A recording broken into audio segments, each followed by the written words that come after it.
Hey everyone, and welcome to the SurgeCast. And it is officially the end of the 24-25 season as your new Stanley Cup champions.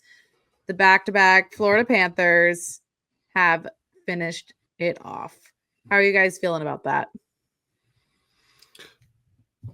Give credit where credit's due to the Panthers. I mean, tip the cap. They proved that the Hurricane system can work. It's just they did it better, and they took care of the Oilers a lot quicker than we thought, with some extra blowouts just because. And like I said, tip the cap. Gotta pay the respects, man. I mean, you can hate it, but you can't also deny what they did. So it is what it is, man. Hey, the Hurricanes lost to the Cup champs. Okay. That's all you can really say about that.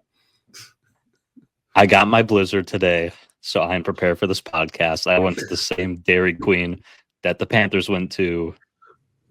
So I am prepared. Cookie dough, surprisingly good. I'm more of an M&M guy. So again, give credit where credit's due with Marchand. Great flavor.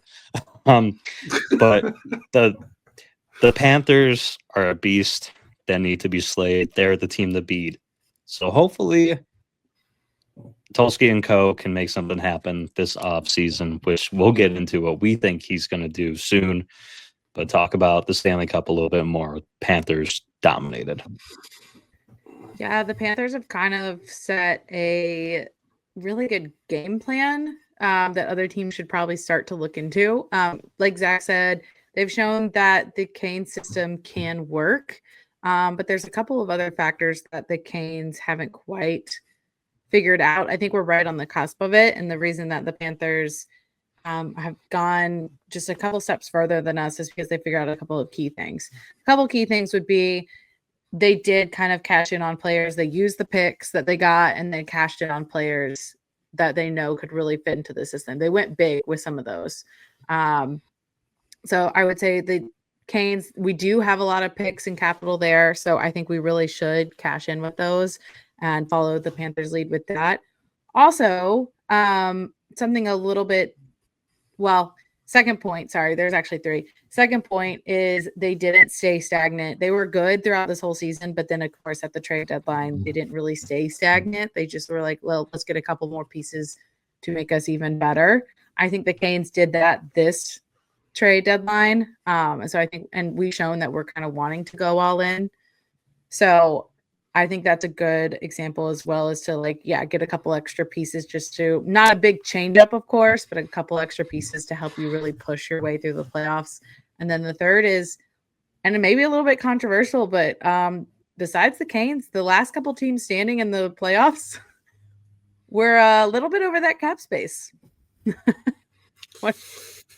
Yeah, I mean, there's already talks of LTIR stuff with coming up, the CBA that's coming up about having trying to fix that loophole, because, it's one of those things where, hey, if it's there and you exploit it, why not? I mean, other teams have done it. It's just one of those things where, Matthew Tkachuk's out, they go get Marchand and Jones, and then Tkachuk's back, even with his whatever injury he had that was off the bone and a hernia. I don't know how you play through that. And that's of course, he broke his sternum last year or 2 seasons ago. So, they found a way to use the loophole of LTIR to bring him back and still load up. So it's just, if you can do it, there's no rules that you can't. All I know is I'm going to boo the hell out of Maurice when he walks into Lenovo. It's going to be a competition between Mikko Rantanen and Maurice on who I boo the loudest. I think most Caniacs are in my corner when I say that, because what a hypocrite. I'm slightly mad that the broadcast didn't fully go full send with it, because they saw him on the ice. They were like, there's Maurice. Is he going to join the handshake line? He didn't do it for that. They kind of talked about it, and then they cut away from it and started focusing on the players. And then they kind of showed him just at the end of the line, finishing up. And I said, no, call him out for it, because he was very vocal about it after the ECF. And I'm sorry. Everyone's like, well, he won. He can do whatever he wants to do. And he was just following the lead of the Panthers. Well, yeah, because the he was just following the lead of the Oilers coach. Yeah, because the Oilers coach probably heard that after he talked about the last one, and he didn't even go over to Maurice Hurst. He just got in line. He was like, no, I'm not even going to entertain that. Like, I'm going to just immediately go and get in that line, as is what everyone's been doing. And so it's so hypocritical because they're like, well, he was just following his lead. If you're going to be so vocal about it to the point where you're trying to convince other coaches to do it, and you're going to stand by, like, either full send or don't do it. Like, I don't understand this in between, because it just looks disrespectful to the teams that you don't shake their hands. Yeah, and that's the funny thing, because there was comments of like, oh yeah, he was following knob block, what you were saying, Kat. Like, oh, it was knob blocks. I'm like, well, we're like, the Panthers won the Eastern Conference Final. He dictated how they wanted to do it.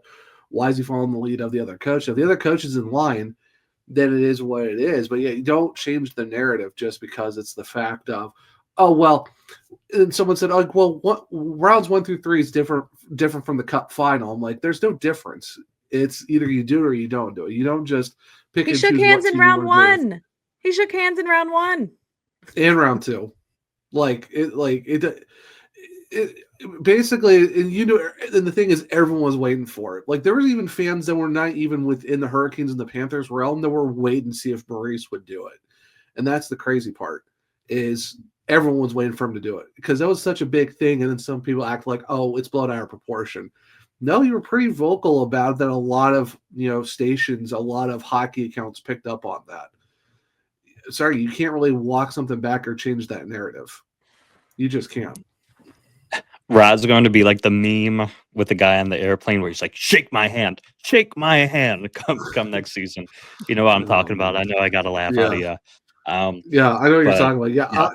It's just stupid. It's so dumb. Yeah, Rod, I'm glad that on Cam and Strict, Rod was like, yeah, moving forward, I'm going to do it. I learned a lot from this. But, like, I had my best moments as a coach seeing my former players. So we talked about it last episode too, but good on Rod for being like, I'm going to do this moving forward. I don't care what anyone says.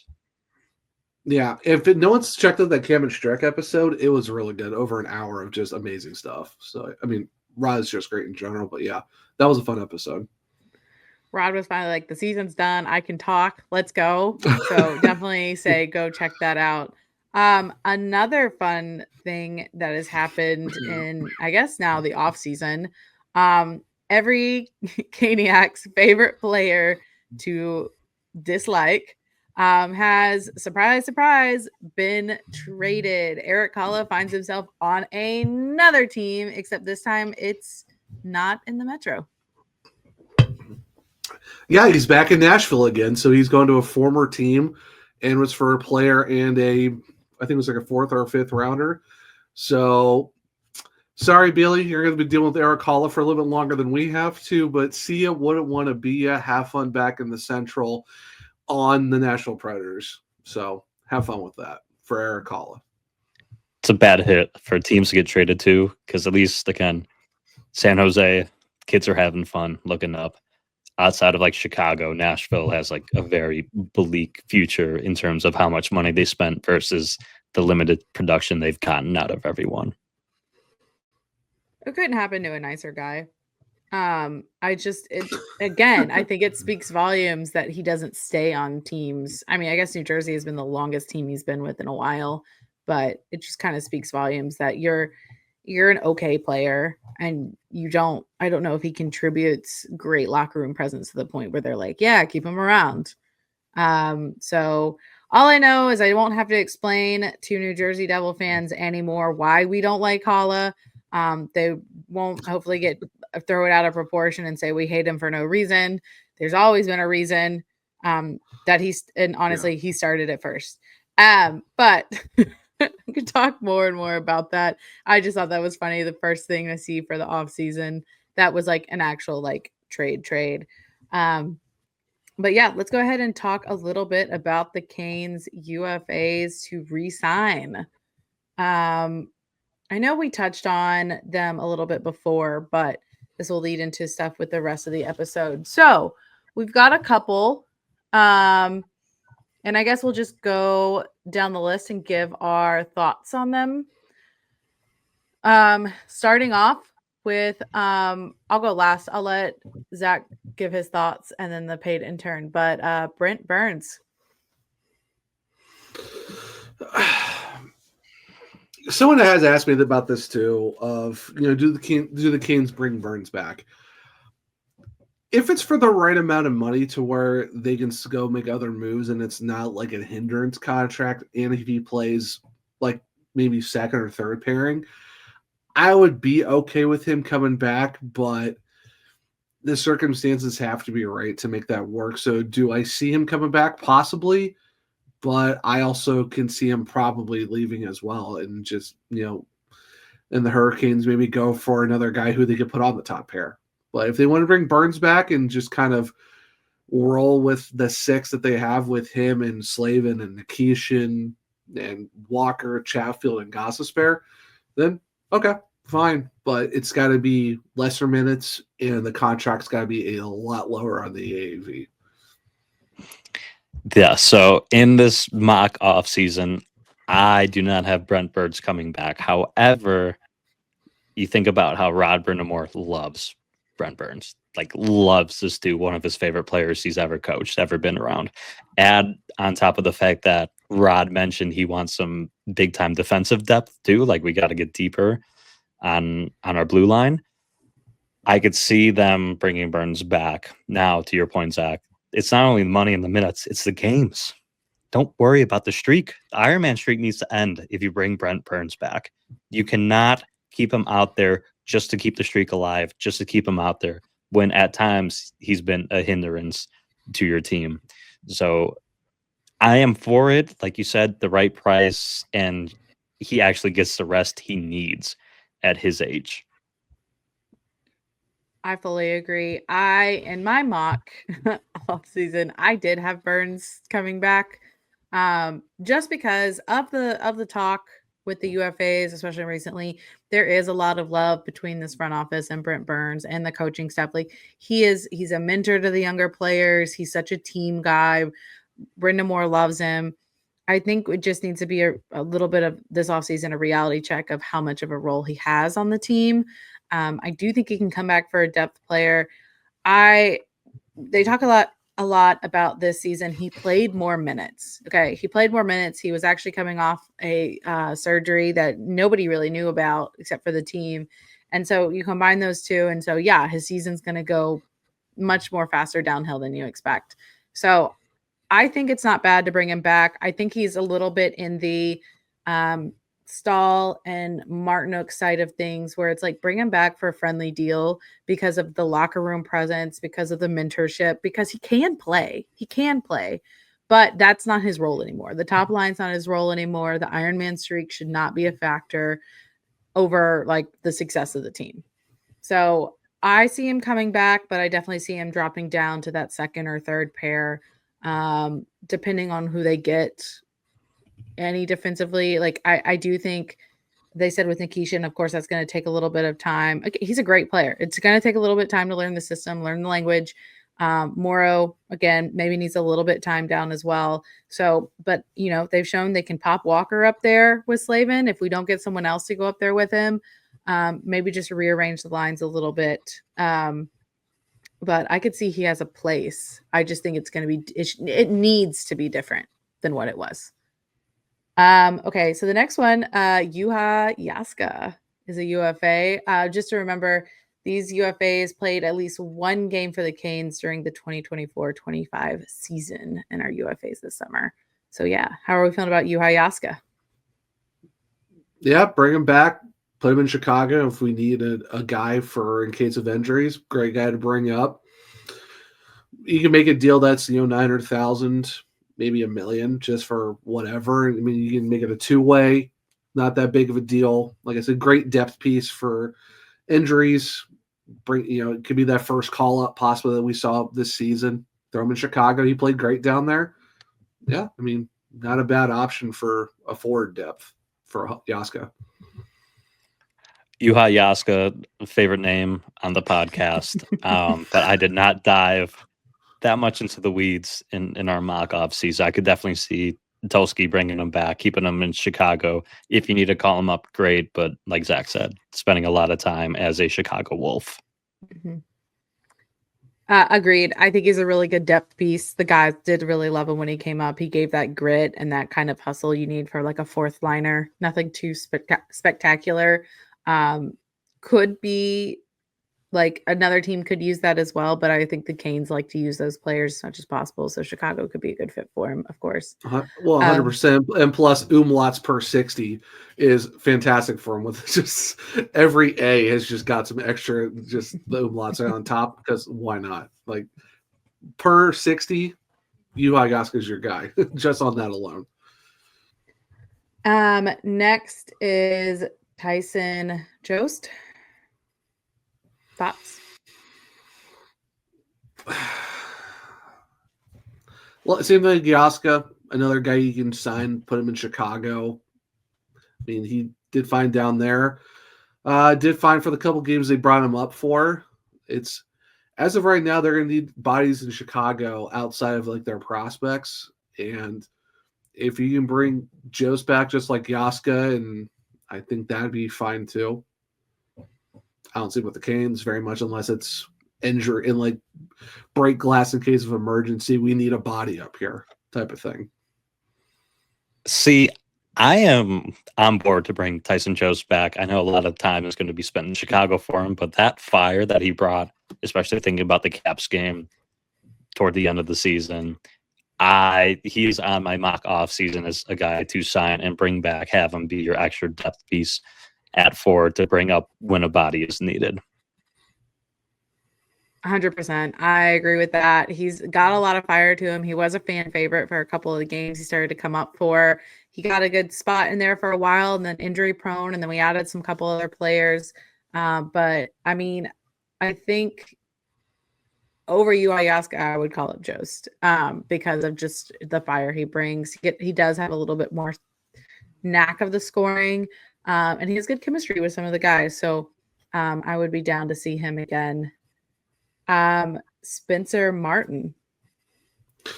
Unfortunately, he is signed to go back to Russia. So that's a moot point. All right. Well, thank you for your service, Spencer Martin. Quick Spencer Martin story. I'll never forget it. When Kat and I went to the Chicago Wolves game in December, we ran into Spencer Martin outside of the loading dock, and we're like, hey, appreciate you stepping up for us. Remember that November stretch? He played against Dallas, New York, and Florida. And his response to us when we said that, he's like, yeah, they really threw me under the bus on that one. So shout out to Spencer Martin for that fun story.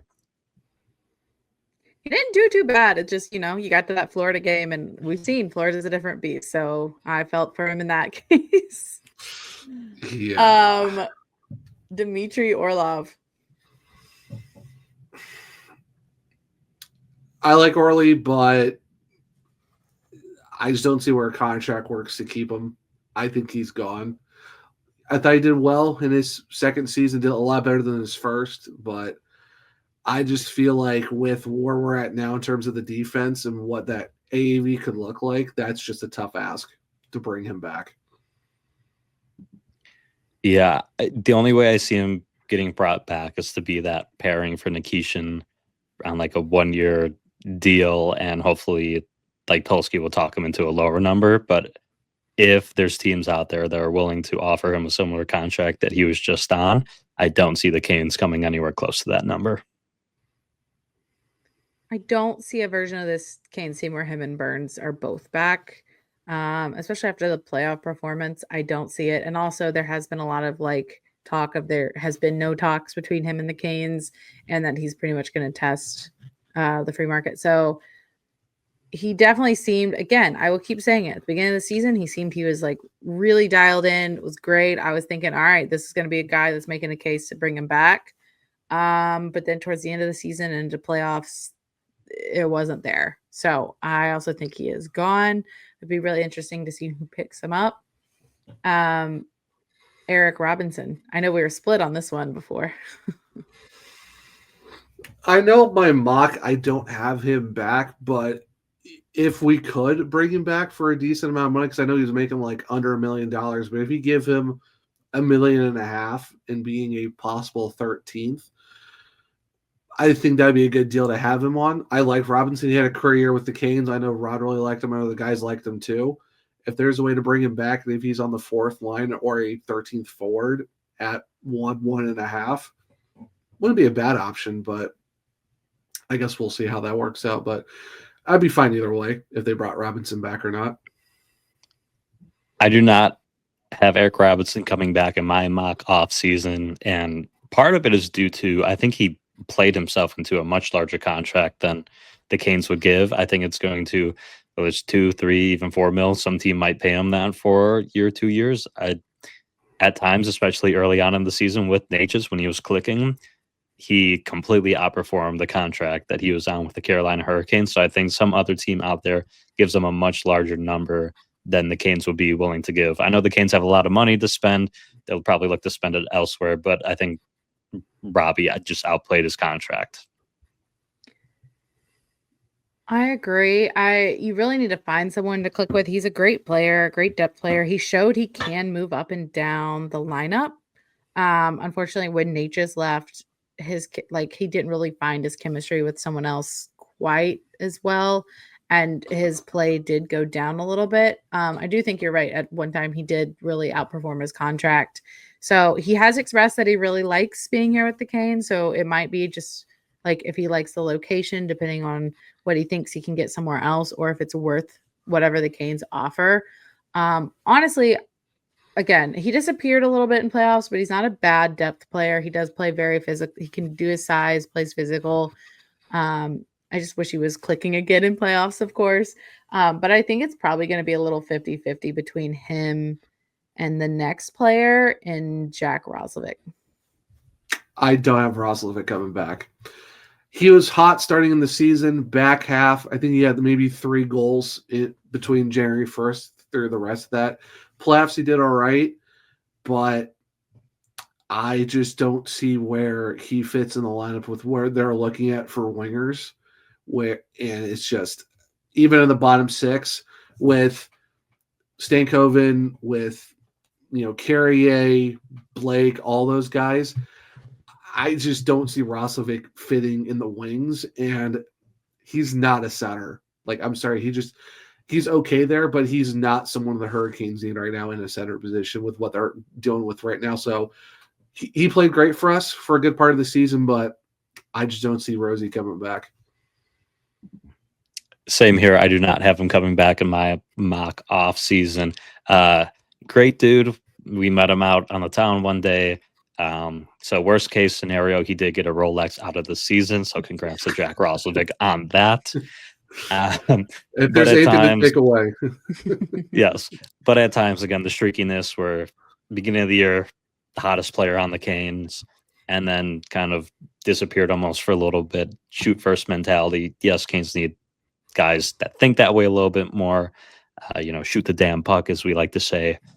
But I think long term it's just not a fit with this roster, as well as Zach, you said, like there's just not a legit spot because there's so many guys here, and you're looking at bringing in said big name player that we'll talk about later in the pod to fill one of those limited spots.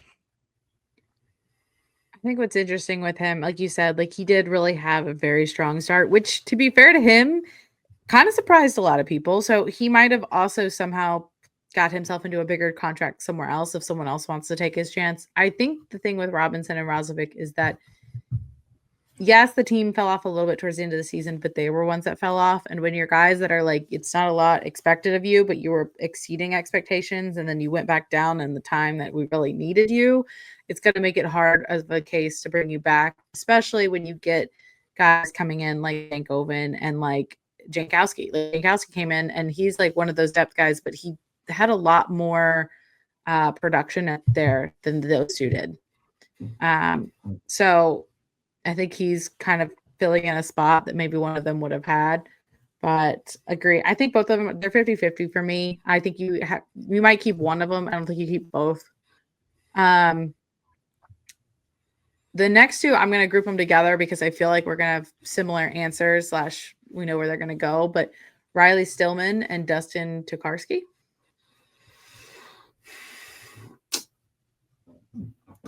I think Tokarski moves on because of the fact that they also got Ruslan Kaisev. They just picked up Nikita Kwap. They might go for another goalie for depth purposes, just in case of if Freddie can stay healthy. I don't see Dustin coming back. Riley Stillman fits that bill of a possible seventh defenseman if they don't bring back Burns and Orlov. He played decently well for the Canes, and if there's like, hey, if we need someone who can play seventh D-man and just throw him in there when we need to, Stillman wouldn't be a bad option, honestly. So I'd be okay with bringing him back. I do not have Stillman coming back in my mock offseason. And then touching on Tick, I think for everything Zach listed off, just the amount of goalies the Canes have coming up in their system, all the signings, everything. I think he will be gone. For Stillman, low spoiler, I have Scott Morrow staying in my mock offseason. He's not going anywhere. Shout out to Scotty. Got the hoodie on. Yeah, I think Scott Morrow ends up being the seventh defenseman, kind of rotates in and out, add in free agent signing that we'll talk about later. I don't see a spot for Riley Stillman. Kind of have a different take a little bit. I see Stillman coming back. I could see him being a depth player, like Zach said. It just depends what we use. Again, if there's any trades or anything, who we use for that. I could see him being used in something like that, or I could see him staying as a depth player for the Canes. I actually think Tokarski might stay. I know we have a lot of goalies coming up, but they're all really new goalies. So you need a guy so that if I will take this last one with like Martin. So if for some reason you go down a goalie, like it's nicer to be able to call up a guy that's had a little bit more under his belt than just the AHL.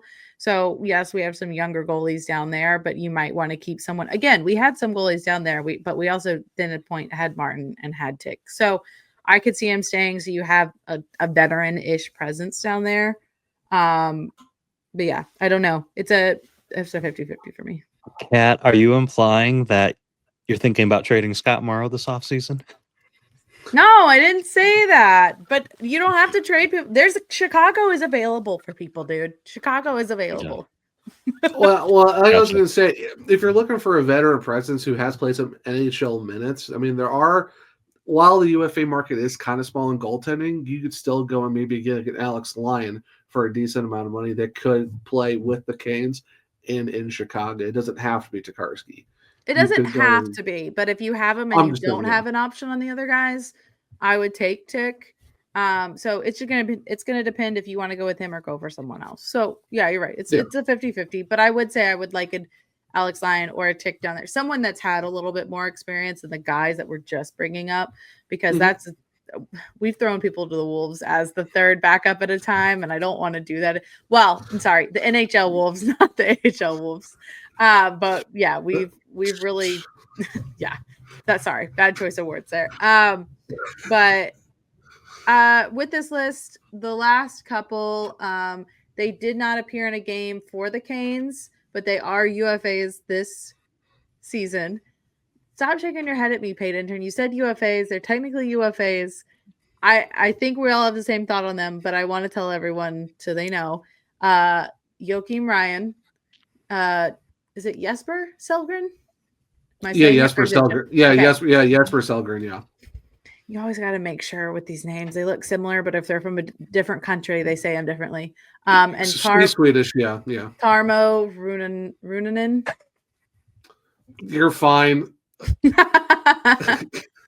This is the Doug coming out, right? You say the name. I would have equally botched it. How's he say? I don't know. Runanen. I don't know. Either way, no to all three. Okay. Plain and simple. No to all three.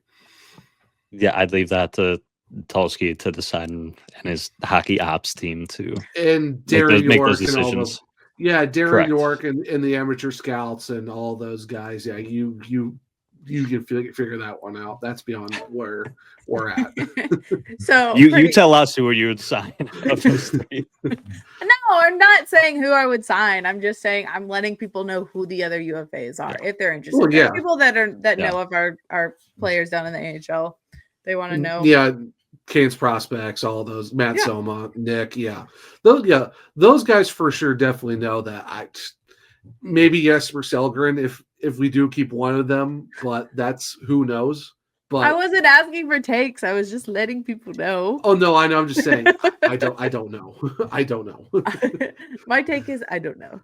My take is who knows. Speaking of that, because we're about to go to our wonderful sponsors here. So talking about this offseason, obviously this offseason, it's a big thing of we've got a lot of our main guys locked in. We have very different than last offseason. For anyone that's a newer fan, it's very different.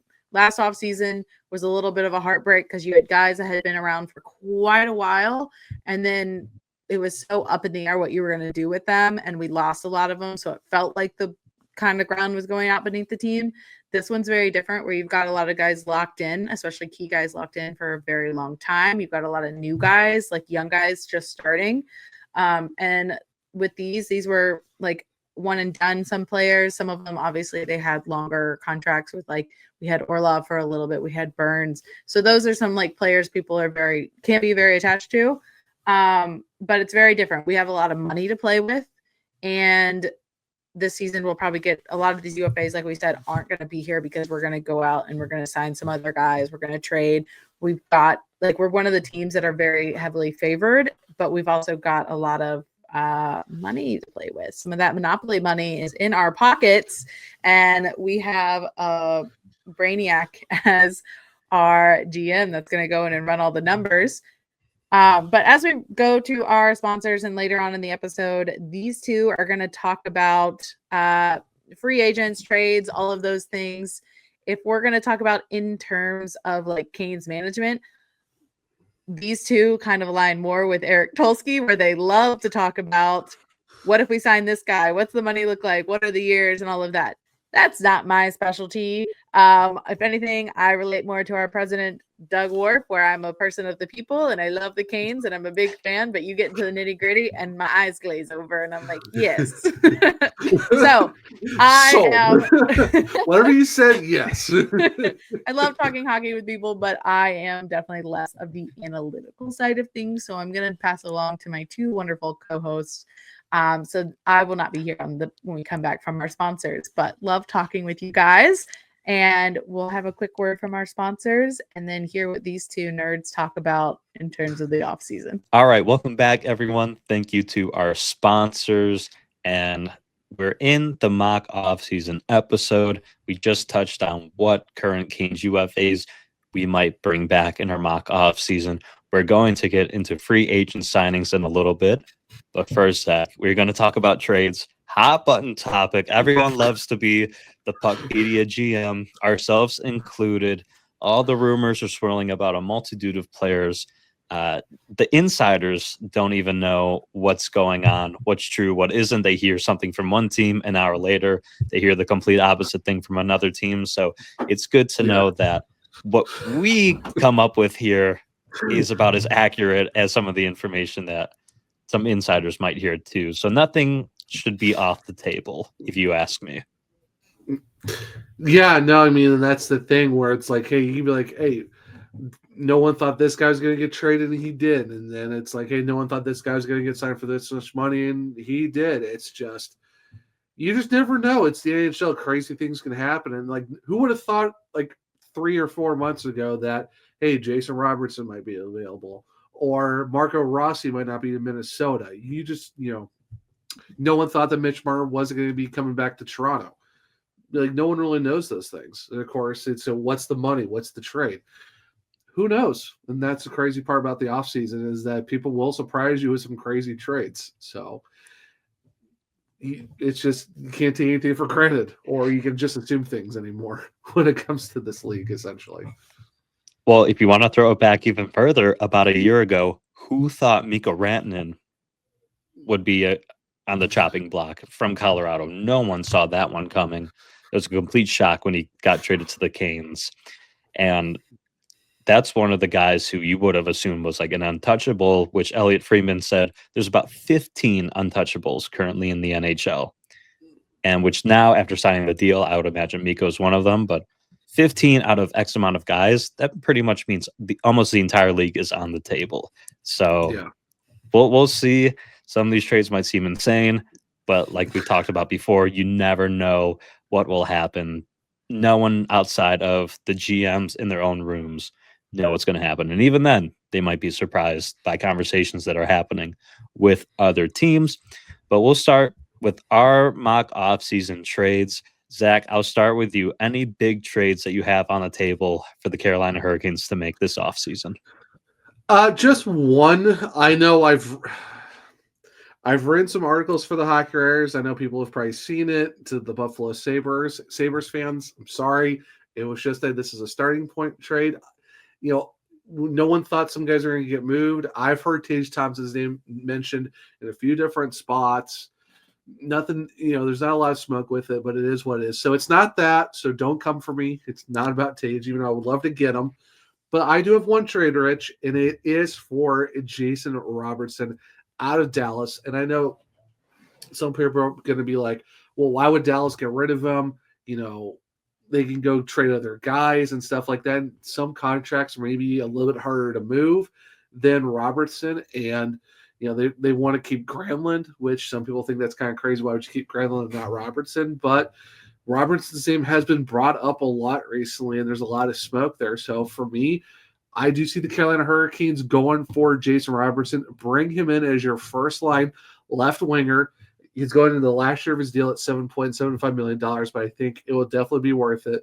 Plus, we got his teammate Logan Stankoven here, so you already know how that's going to work out there.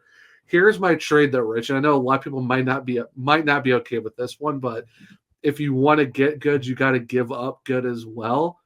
And there is a contract that we can hopefully kind of move that isn't taking up as much space, but gives Dallas a little bit of wiggle room.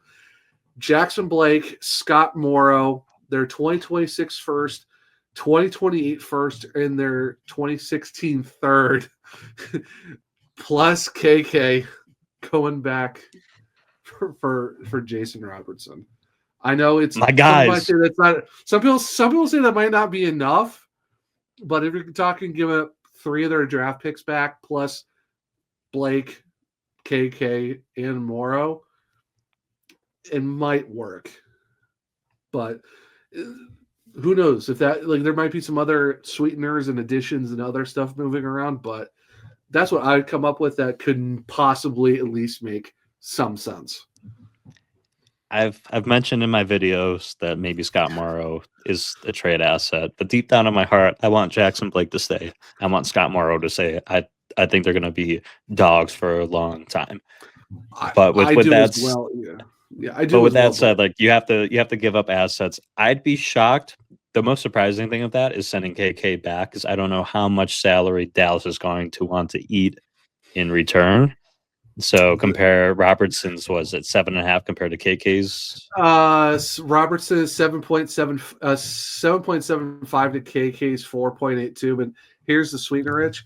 You eat some of the contract for KK for a couple seasons. You're just gonna have to do it. Or there's a third team somewhere and be like, hey, KK, go to here and we'll be done with it. But unfortunately, Puck-P doesn't really let you do 3-team trades. So it's kind of has to be straight up. But hey, KK could go somewhere as we'll lessen this to half this to half this, and maybe KK's contract is a third of whatever 4.8 is. So, and then who knows? Maybe you get a Taylor Hall in return too for someone eating a little bit of the salary. Right, exactly. So, I mean, if we're doing it straight up, this would would be it would be a little bit close. Maybe you could give him $3 million in relief, but who knows? I mean, you're already giving up 3 draft picks plus Blake and Morrow, which I don't want to get rid of them either, but just same thing with Mikko Ranson. You have to give up good to get good, unfortunately. But that's my only trade. Just go get Jason Robertson. I mean, you talk about what you're getting back in Jason Robertson. 35 goal scorer this year. 46 goals 2 seasons ago. that's what you need. Again, Mike Maniscalco challenged Svetch on this podcast at the beginning of the season. Svetch, we need you to be a 40-goal scorer this season, and he was not. So that's the one piece. A few things the Canes are missing, but like that's the one thing where you always think about the Canes just not being able to score. They get pucks on net all the time, but they're never able to get the puck to the back of the net. This is a guy that can do that. So for the Canes to make this deal, I'd miss Jackson Blake. I'd miss Scott Morrow a lot. But to get those assets, to have those picks from Dallas and be like, here, have them back, and to get essentially Stink and Robertson for Mikko, they ain't too bad. So it'll be interesting to see if Tulsky goes that route, because I think of all the guys available on the trade block, which Elliot Freeman mentioned before on a previous episode of 32 Thoughts.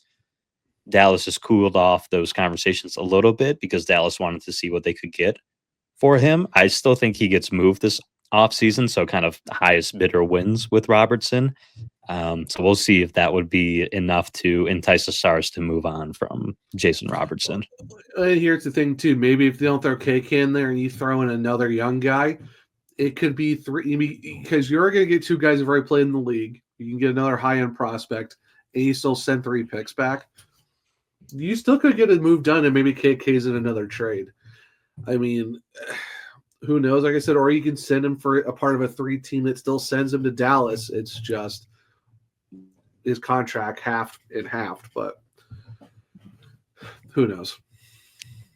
Yeah, I can see that being the most likely trade, because the trade that I have on the table, Zach, no one is going to believe me. No one's going to agree with me on it, but I have a lot of talking points to show why it could work.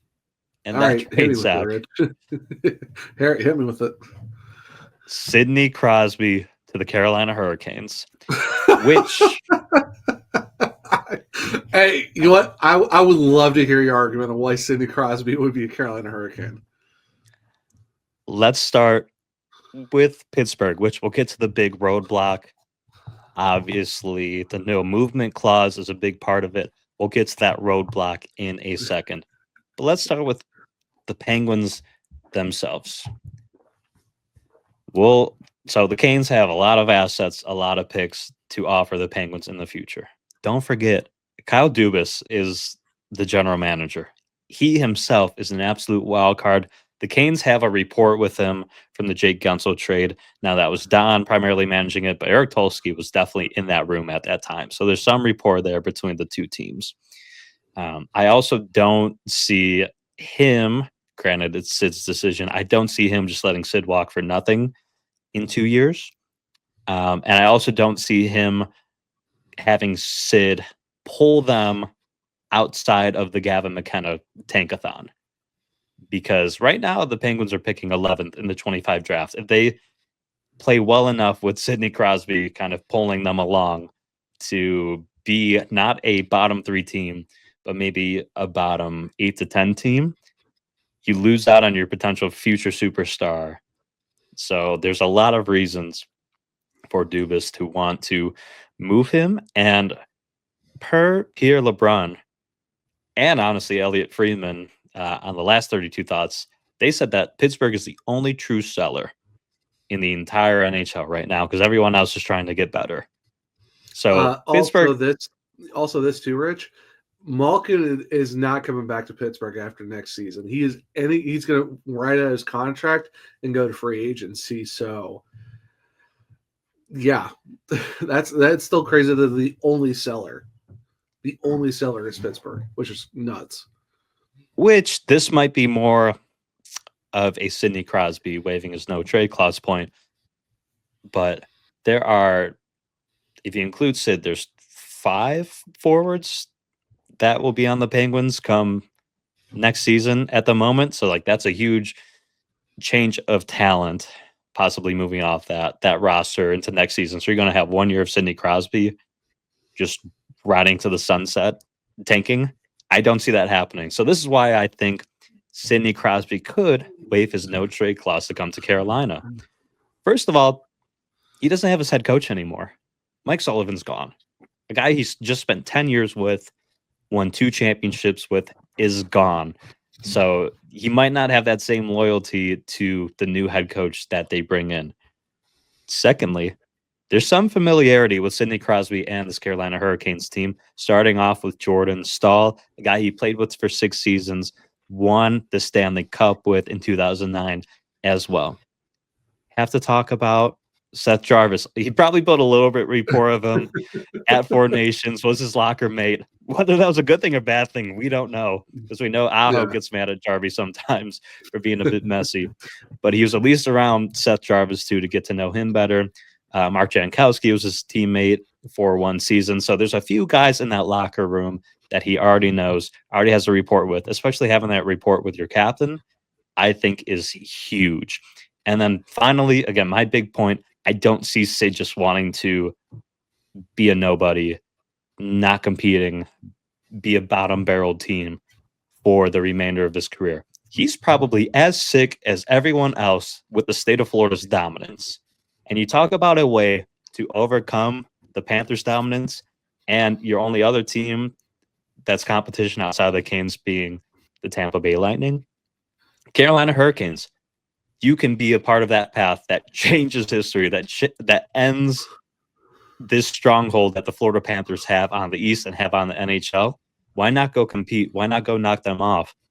I think to be able to compete for a championship, having guys he already knows, and then not having his same head coach that he won multiple championships with, I could see Sidney Crosby waiving his no-trade clause for those reasons. Zach, go ahead and tell me why I'm an absolute lunatic for thinking these things.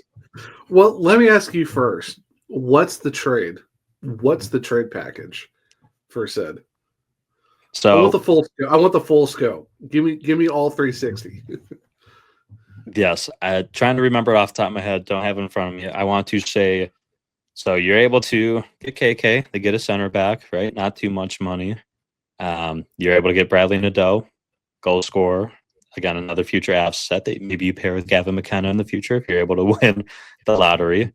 A lot of picks, but not picks in 2027, because I'm kind of bought in on the Canes making a move in 2026 free agency, possibly for an RFA.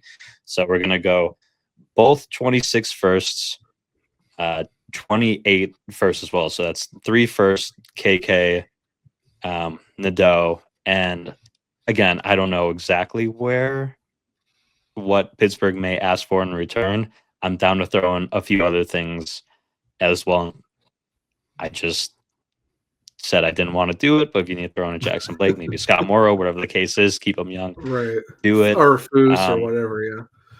Yeah, I think Jarvis untouchable, obviously Aho's untouchable. Svetch would be interesting. I don't know if Pittsburgh would want to go that route or not, or even what Svetch's contract looks like wholeheartedly.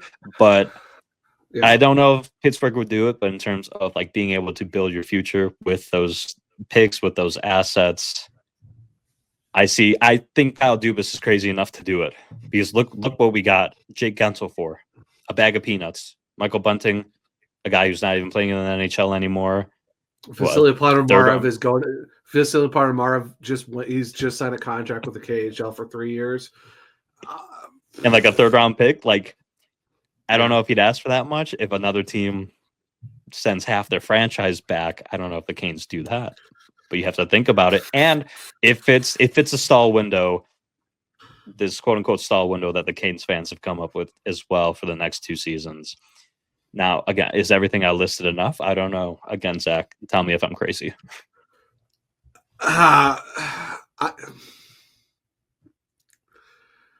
It is a little crazy, because I just don't know if Pittsburgh would trade their captain for I forget. He's been the captain for pretty much almost his entire career there for the most part.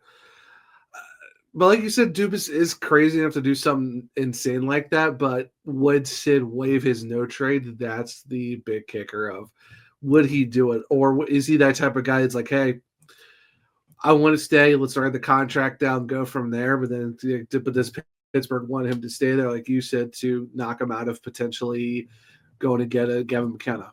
That's the crazy thing. So Initially, it does sound crazy because, like, I don't know if he would waive it. And then everything you said back to Pittsburgh, are the Canes willing to go and give up that much for 2 to what, maybe 4 seasons of Sid? Maybe, but hey, you thinking outside the box, Rich. I'll give you that one. I'll give you that one. It's thinking outside the box, but that's just a lot of hurdles for me to go through to see that. I mean, I think for Robertson, there's a little bit of hurdles to get through, but trying to get to Sid, I don't know. It'll be interesting. It would. There's be a lot of things. Yeah. There's a lot of things that need to happen. Obviously, I'm well aware of that. I'm not saying, but if you could knock off those hurdles, I think everything I listed, like between getting Dundon in his ear, Rod in his ear, even Tulsky on top. Again, if Dubas wanted to, great. Yeah. And a point I haven't mentioned too, which is not as relevant because he didn't have a no trade clause. Wayne Gretzky was traded. Let's not forget that. Like, there's a more than 0% chance this happens. That's what I'm going with. There is a more than 0% chance this trade can happen. Yeah. A lot needs to happen. I don't even know if we're at double digits, but I think there's a potential for this trade to happen. Yeah. And there's your 2C. Who knows? 1C, Aho has to go to the 2 if you go get Sid. I'm sorry. You just don't take Sidney Crosby off the 1C, but perfect. Either way, you have your 2C. Sebastian Aho, welcome to 2C for 2 seasons. I am down for whatever.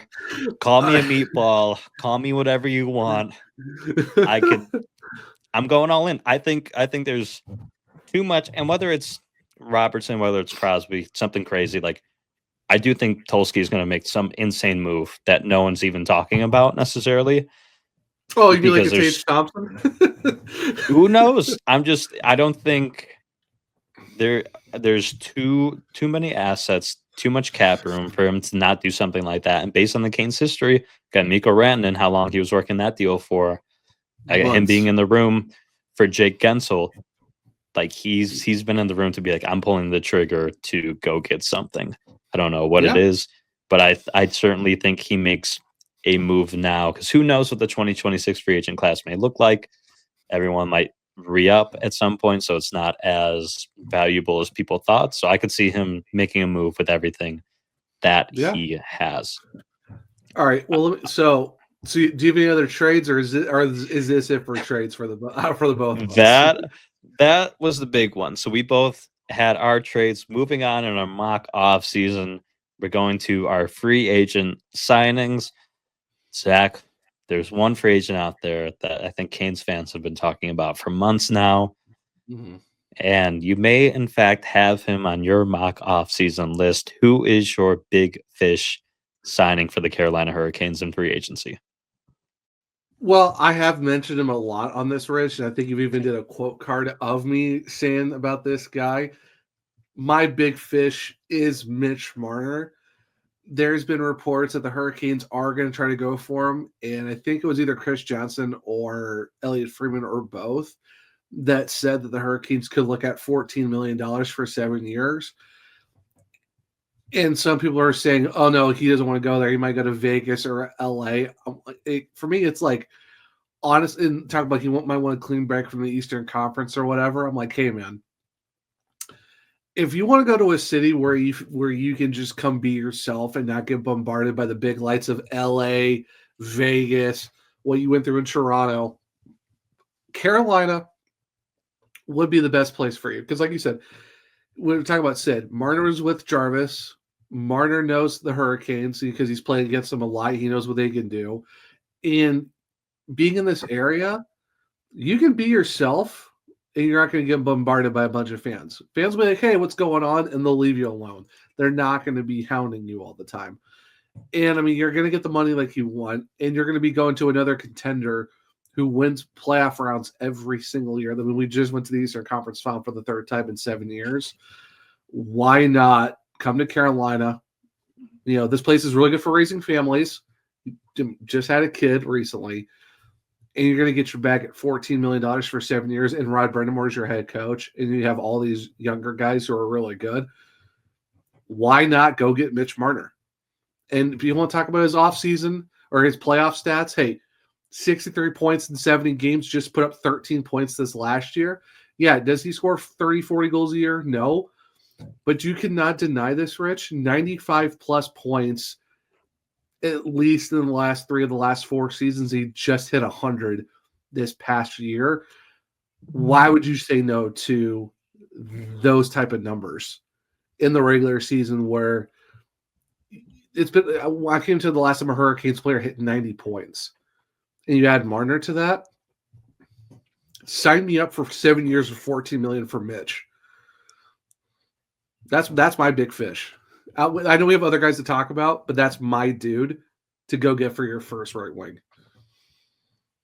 Here's where I'm at on Mitch Marner. If the Canes do go out and sign him, I'm going to be thrilled. For all the points you mentioned, Zach, I am down.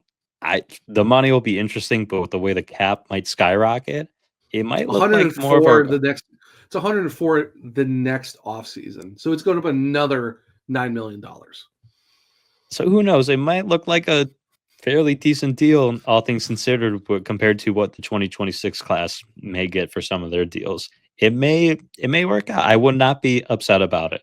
For me personally, I think if you go after Mitch, on the off chance that something catastrophic may happen towards the end of that contract or just isn't working out, I've heard the rumors of him maybe wanting a 4-year deal. I would absolutely be on board for that. I mean, give me 4 years. You get through again the stall window, and then you go into the Aho window a little bit. And if it doesn't work, you're able to readjust, let him go, find something else maybe. Or even if you want to re-up with him, great. I think if you sign Mitch for a 4-year deal, I would be extremely happy with that. But overall, if you end up with Mitch Marner, your team's getting better at the end of the day. And you still have an extra $14 million of cap space to work with. So you can still do other things. That's the insane part. You can still do other things. Yeah, if you sign Mitch Marner. $14.4 million left to go do something. Like, who says that's to be one or the other? Go get Mitch. You still got 14.4. Why not? Why not go get him? That just makes sense. Yeah, I think they make a big push for Mitch. Yeah. I heard the rumor where he may want to visit a city or two. So if you hear about Mitch in Raleigh, if he does end up here for a day, come July 1st, July 2nd, that's how you know the Canes are, in fact, a finalist for Mitch Marner. It'll be really interesting to see kind of the decision he makes, whether he does go to the West, whether or not. And like you said, Zach, like I've heard that about him going to the West if he stays in the East. I've also heard the same insiders say, I haven't heard anything about him getting traded, but we release this podcast at 9:00. He may be traded at 9:01. Who knows? Because as we talked about before, the insiders are so out of the know.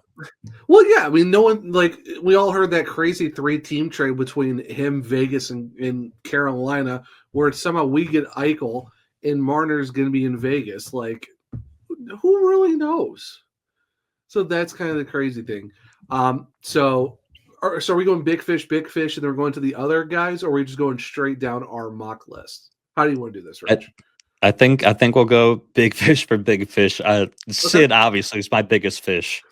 My La La Land dream. We'll talk about my other dream that I've talked about almost all season on this podcast later in Connor McDavid, but we'll save that for the end of the episode. For me, in terms of salary, AAV that I'm spending on this guy, it's certainly considered a big fish in the fact that he'd be the highest paid Hurricane.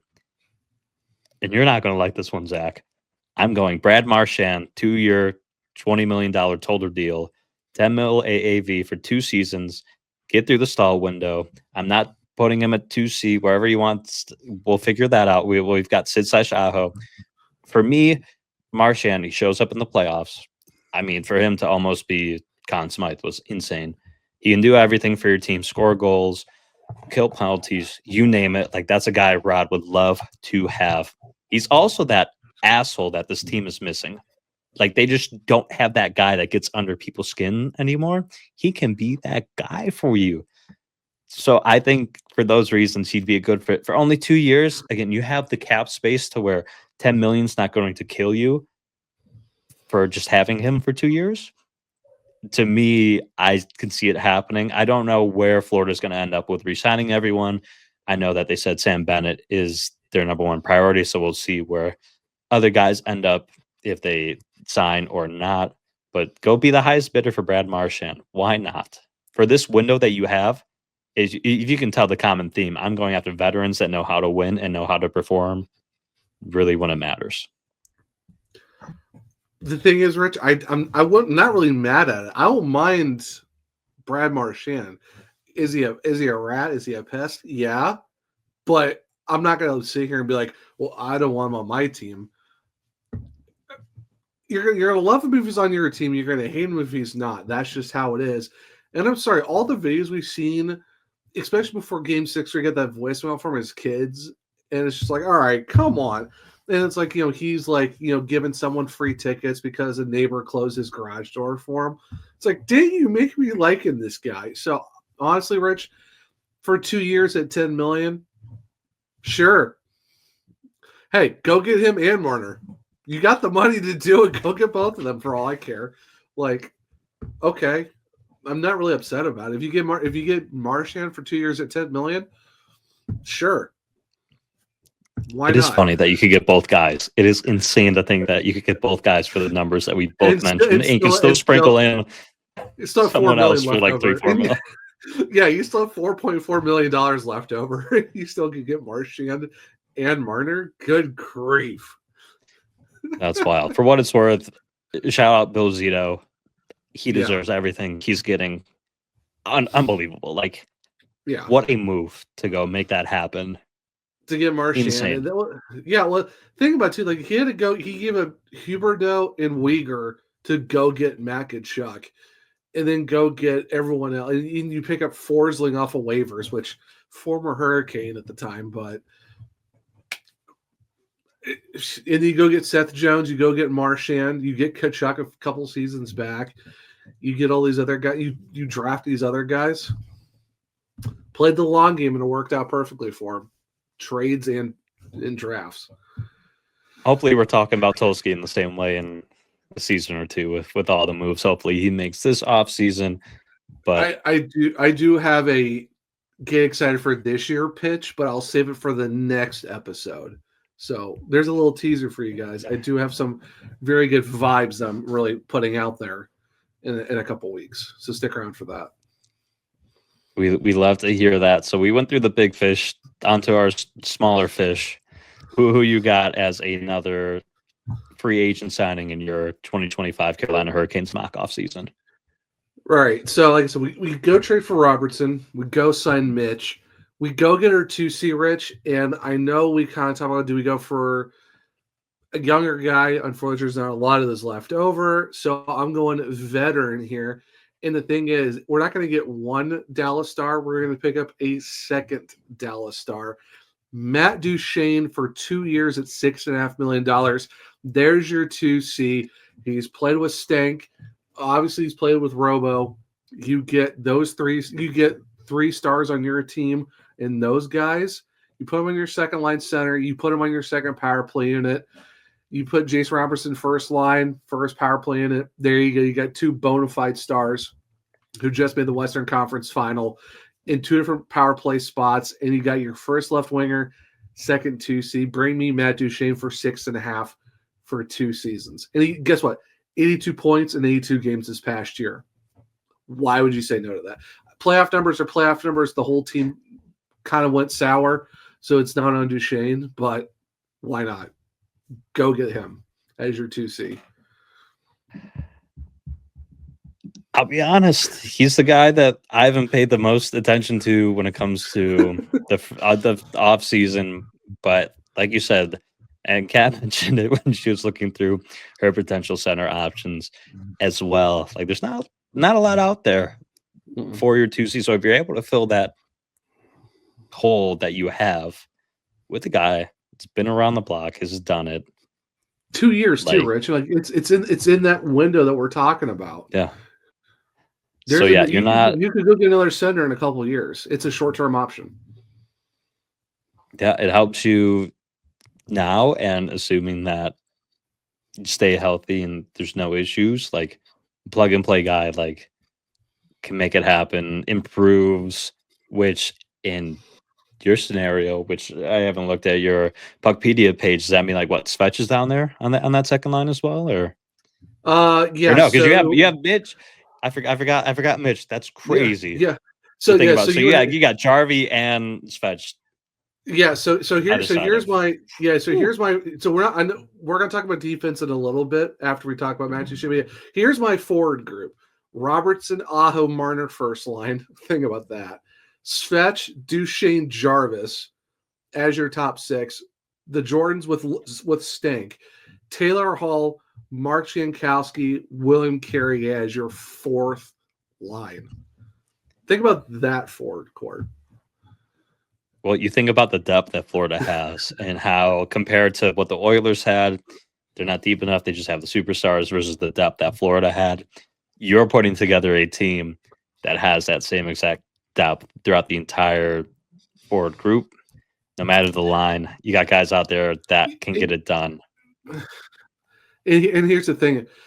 We'll talk about other signings I have that are depth and defense, but right now with just getting Duchesne, Robo, and Mitch, $445,000 left in cap, and that's not even talking about the other guys I've signed.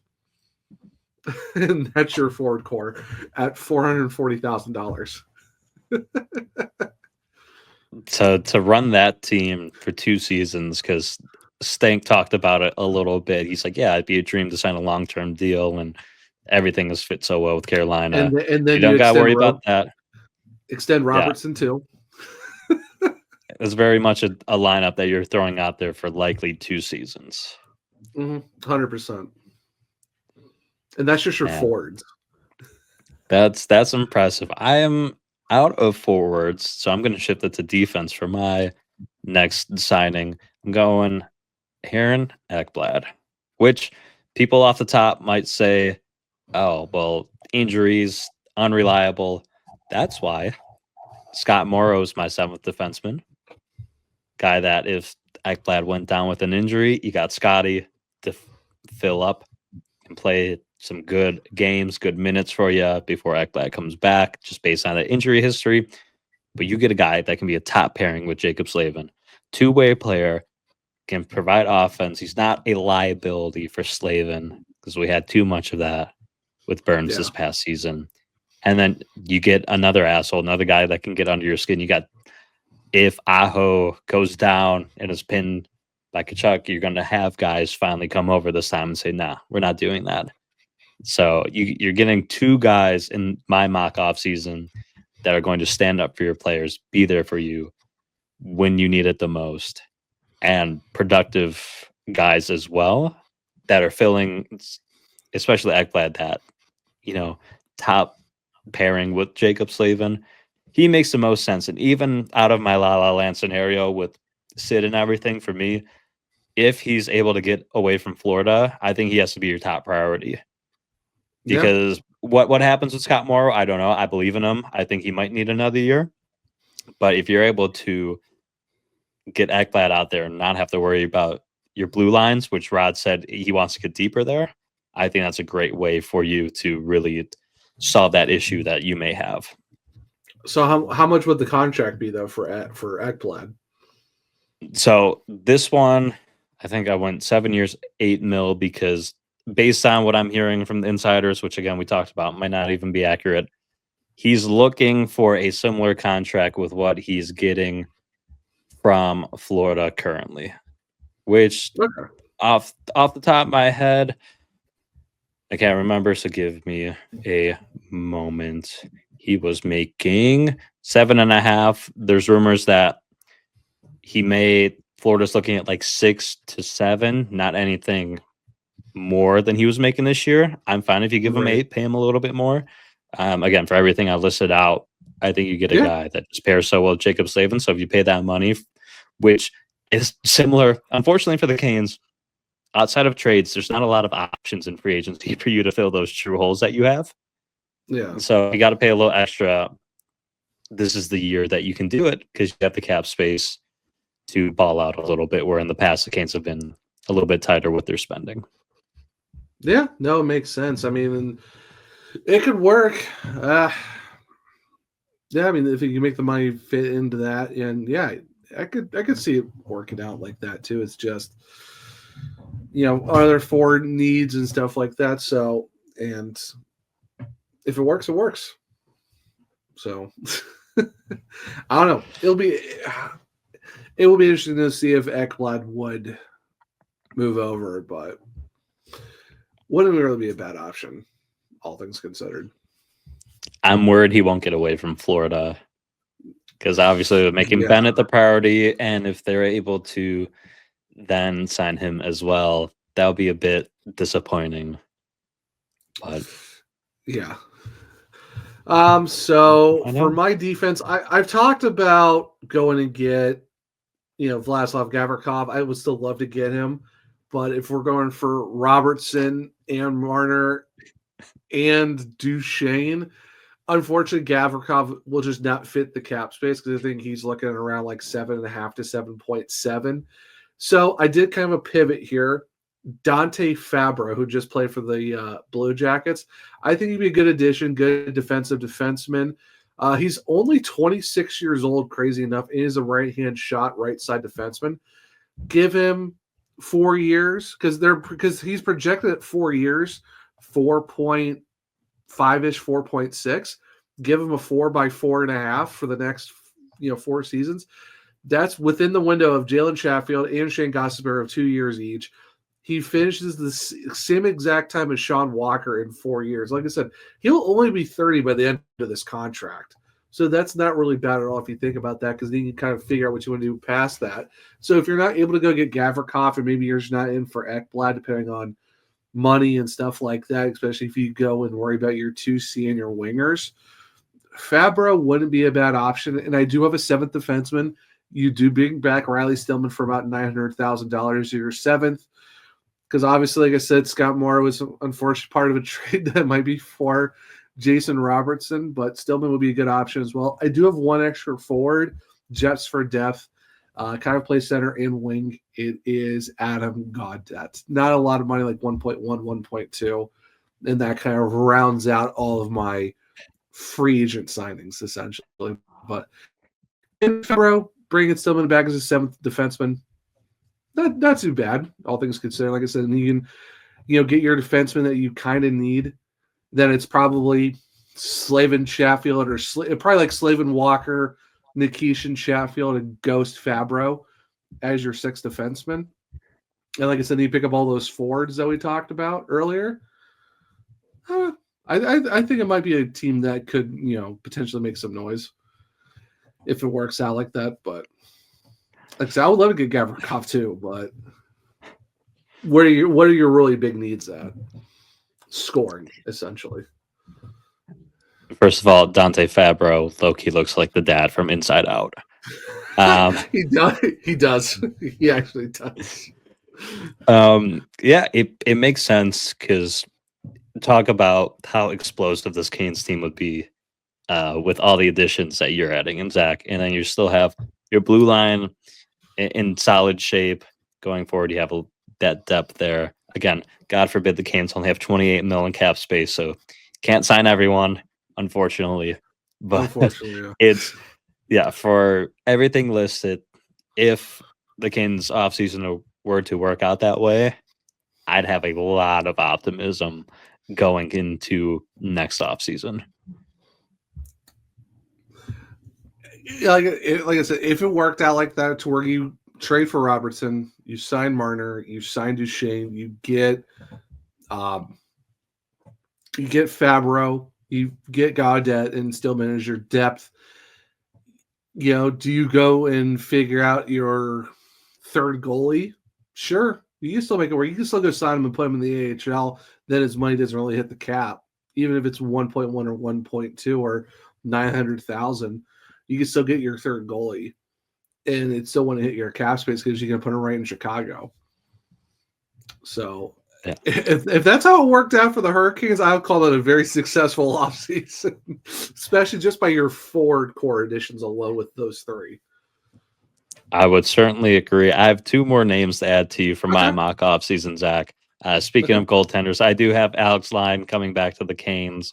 I'm not too sure what Carolina is going to do with that potential third goaltender spot because either Cooch or Freddie are going to go down for a little bit at some point during the season. It's almost inevitable. But in terms of the signings of Nikita Quap, who you have in Ruslan, there's that rumor like one of Svech's best friends might get signed and come over too. Mystikov or whatever. Yeah, I mentioned him months ago. I know what you were talking about. Yeah, from AK Bars or whatever it is. Yeah.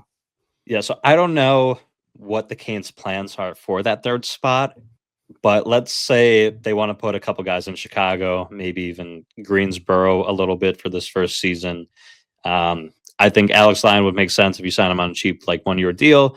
Again, because if one of your two tandem goalies go down, you have another one, kind of that insurance policy to where you're not having to call up your Tokarskis respectfully to both him and Spencer Martin. You have a guy that's a little more reliable, which when he played the Canes the last game of the season, Alex Line was insane. So I have that Alex Line in my brain for what he can maybe add to the Canes. You know what's funny though? I forgot. I did sign Alex Line too, and I put him right in Chicago as your third goalie. So Rich, me and you are on the same page. Go get Alex Line as your third goaltender. So I put him in my mock too. It's just it passed my brain because he wasn't on the NHL roster, but he is signed, but in Chicago. So right here, Rich. We're on the same page. Go get Alex Line as your third goalie. Alex Line, realistic. Sidney Crosby, that's another conversation. The duality of an offseason mock draft. Almost a mock season draft. Go get Crosby, go get Line. It's all right. It'll work out. Yeah, you guys do a mock offseason and come back and report with over an hour. And then last guy I'm adding, talk about that blue line depth. I know I have Scott Morrow, but just the way that Rod sounded, you can never have too many defensemen. I am getting Niklaus Perbix from Tampa. Guy's been a +8 the past 2 seasons. Probably won't command that big of a contract. You still have that cap space, even with the additions in my mock offseason a little bit with Ekblad, Marchand, and Sid. I think if you're able to get on for a cheap enough deal, a good depth piece on your blue line.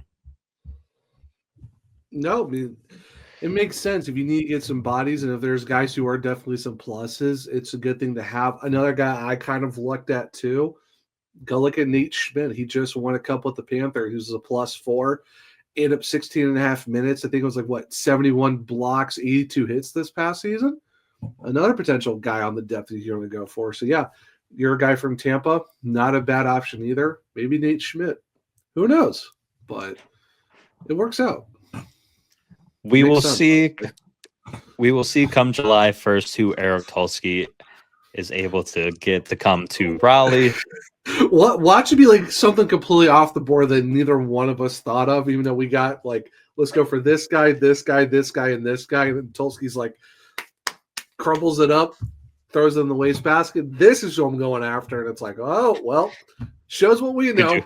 Could you I'm laughing too much for this. Could you imagine if it was Tim Stützle? Good grief. Yeah, if he goes and it would be something nuts where he goes and picks up Tim Stützle or no, he gets Adrian Kempe from the Kings. Boom, there's your instant first right winger. The AAV's not that bad, 40 goals a season. Good night. Yeah, watch me someone we not even relatively even were close on. And he goes and gets him. Watch me Tim Stützle, and I'll be so, all right, I guess Kat knows something more than we do. Yeah. Staying on this path a little bit longer, talk about some other trades that are out there, maybe that have either been brought up with the Canes or just out there in general, starting with Marco Rossi. Elliot Friedman did report that Minnesota likely wants to get better in that trade. They're certainly not going to try to take on prospects, essentially.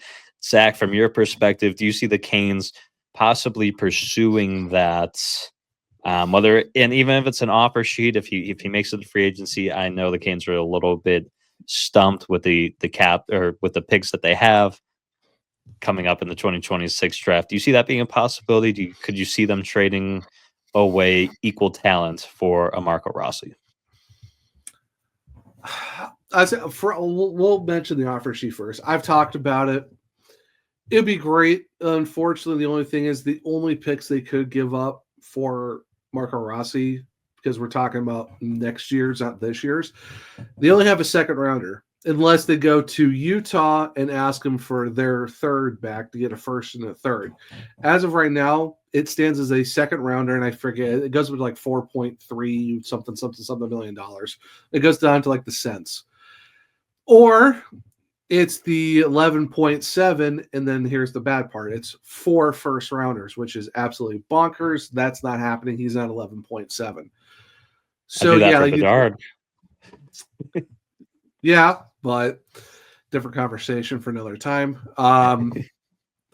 So they could offer sheet Rossi, but I can see Minnesota being like, no, we're going to match that, or we'll match it, but then we'll go try to trade him somewhere else, because at least we have a number that we can go get rid of him if they want to do that. So offer sheet, maybe. It just depends on what Minnesota wants to do. Trade, it goes into the question of, like I said, equal talent. Rossi's put up some points, still very young. That's the hard part, because like, is Jackson Blake and some picks enough? Is it Jackson Blake and KK in some picks, or is it Blake Unger Sorum in some picks, or is it Blake Morrow in some? It would have to be Jackson Blake. Would have to be part of the deal, because he's right around the same age. You know, he had 17 goals and 34 points in his rookie season, where he's playing first line, third line, fourth line, up and down the roster. A lot of people like his ceiling. Could it be a Bradley Nadeau as part of the deal? Possibly, but for me, I would rather not give up Bradley Nadeau. I really like him, so I would rather keep him over Blake. No offense to Blaker, but I just think Nadeau has got a more lethal NHL level shot. So I think the Hurricanes could make a trade. It's just, who are they willing to give up, and do the Wild view them as a equal talent or somewhat in that realm of talent that they can be willing to trade Marco Rossi for, if they think, oh, we'll match your offer sheet. Come talk to us about a trade. So it's a possibility. It's just, who are Carolina comfortable enough to move on from? Yeah, I think for an offer sheet, Minnesota matches that easily. Which even before that, I don't think Rossi even signs that. I think he's going to want to look for more. He's talking like he wants to get around $7 to $8 million. He basically wants what Matt Boldy has, which is a 7x7. We wouldn't even get to the point where we'd have to think about our considerations for him, because I don't think he signs a contract that low. So you'd look to trade him. Based on what Rod has said about JB, I don't see him going anywhere. I think Rod would really pound the table for Tulsky to keep him, unless it was for someone insane. Jason Robertson. Maybe I'm thinking more your Sids or Zach, which I'm sure this conversation will carry over through most of next season, which I teased it more than I should have during this past season. And you and Kat called me insane for even bringing it up. But after he's lost his second cup final in a row, you definitely know Tulsky has at least made a call to Edmonton about him. Now, I don't see him getting traded this offseason, but if McDavid, before the trade deadline, is like, hey, I'm leaving in free agency, so like trade me to get something for me, do you see Carolina potentially making a move to go get McDavid in a trade? Do you see them waiting for 26, or do you say McDavid has a lot of talent, but he's not a fit for the Canes? Where are you standing on the whole Connor McDavid conversation post Stanley Cup? Well, I'm never going to say that he would never be a fit for the Carolina Hurricanes, because holy crap, I would take him now if we could. It's Connor McDavid. Like, who would, as much as I bang the drum for Mitch Marner, if I knew it's like, okay, it's here, It's either Mitch Marner or maybe it's Connor McDavid in this box. But a boat's a boat. But Connor McDavid could be in this box. Like, yeah, I can pick if people know what I'm talking about for the boat reference in a box. But yeah, Connor McDavid would be a great piece for Carolina. Could I see them make a move? I mean, I think a lot of people are probably going to be at. I mean, Bleacher Report has put out 6 potential spots that Connor McDavid could land in that free agency, and it was like Pittsburgh, Boston, Toronto, Vegas, stuff like that. You could never say never. I mean, Edmonton's literally traded Wayne Gretzky before, and they've got rid of Mark Messier. So, I mean, and they've also got rid of Taylor Hall for Eberle, which is still insane to me. That was even a trade for a 1-for-1 back in the day. So, I mean, they are notorious for getting rid of really good hockey players, but I digress. That's just, I still think it's crazy if that even does happen. But if you're asking me, would Carolina try? Duh. Why would you not try? Is it realistic? I probably not. But hey, welcome to the NHL, man. Anything is crazy. I mean, like look what Philly had to give up to the Quebec Nordiques just to get Eric Lindros at the time. So yeah, you have to entertain it. You have to entertain the notion. Is it realistic is the question. And what's the ask? That's the insane part. What's the ask on a demigod of hockey that is McJesus? Yeah, when I think of Connor McDavid to the Hurricanes, I think it would be in the 2026 free agent class, give him 20 mil, whatever he asks for.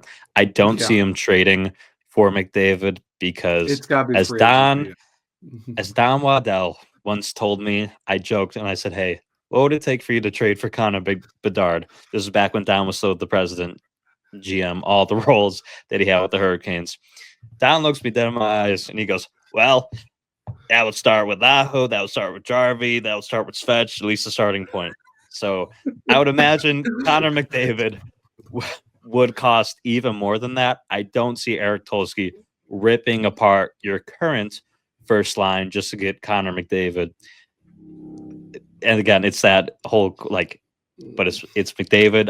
I love the idea of it, but to completely get rid of those guys, one, who's going to be your future captain, and then two is the life of the entire team and Seth Jarvis, fan favorite. Just signed a long-term deal too.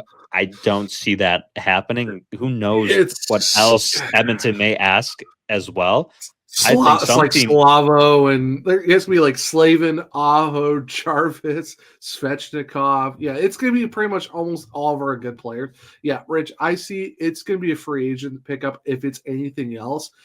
Like I said, it's they're projecting $104 million next offseason.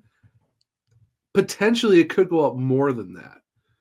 So if it goes up to like 105, 110, that's a huge jump in cap space. And if we're signing a lot of these guys to 1 or 2 year deals, you could have the money potentially available. So, and I know that would be nuts. I know Tulsky mentioned spending to the cap this offseason. The idea of having cap space for 2026 is extremely intriguing.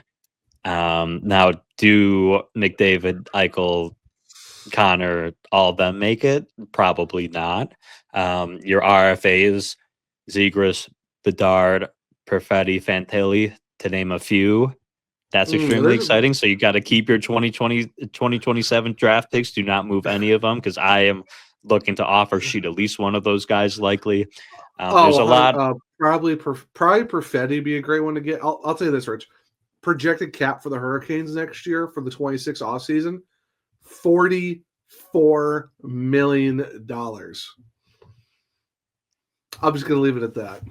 That's disgusting. Because even if you chip off 14, let's say you do get Mitch and maybe add another guy, you're still at 30. If it's 25.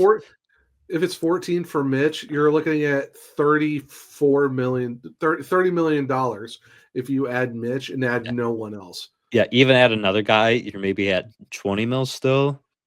Good God, this Canes team. Everyone's talked about it. Not only are the Canes good now, you could be good for so much longer. And not only did you like in this spot where the Canes are, where the standard's been set, you're able to go and get dudes that can excel your team to a whole another level. So I've said it before. I'll say it again. Let Tulsky cook. He's going to do something insane. I think he makes some crazy trade, whether it's now, the trade deadline next year. Like he pulls off an insane move, and he might do that as well as signing your Mitch Marners for 14 mil. I think he said it in his end of season press conference, everything is on the table. And I truly believe that for this Hurricanes team. So while we went through and did our mock offseason, that's just 1/1000th of the possibilities that could happen this offseason.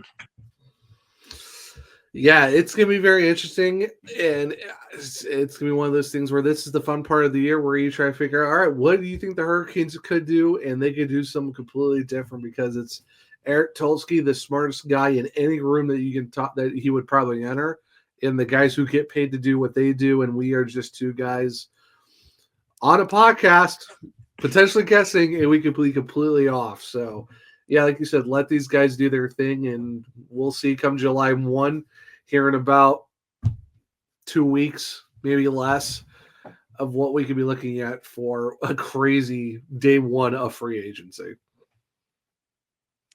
I can't wait. I'm excited for the draft. Who knows what they might do then. July 1st, I'm going to be very busy with all the graphics, all the information coming out. Like, we're going to be on top of it for you guys with all the coverage. Make sure you're following the insiders too. We're excited to get a couple of dudes here to Carolina to make this team better. Can't wait to see who that is. Yeah, it's going to be a lot of fun. Really looking forward to, like you said, you're going to be doing graphics. I'm going to be doing some articles for the Hockey Writers. It's going to be absolutely nuts, and I am ready for July 1st. I'm ready for the draft. Who knows if they stay at 29, they might trade out of it. If they do stay at 29, I know we'll do a draft episode at some point. Give me Cole McKinney. That would be fantastic. But we'll talk more about that in another show. But draft, free agency, the fun's only getting started, folks. It's going to be a wild offseason in Carolina. But hey, like we say, let Tulsky cook. Follow us on all the socials. Follow Zach, everything that he has going on. We'll be back July 2nd to break down all the craziness that is sure to ensue.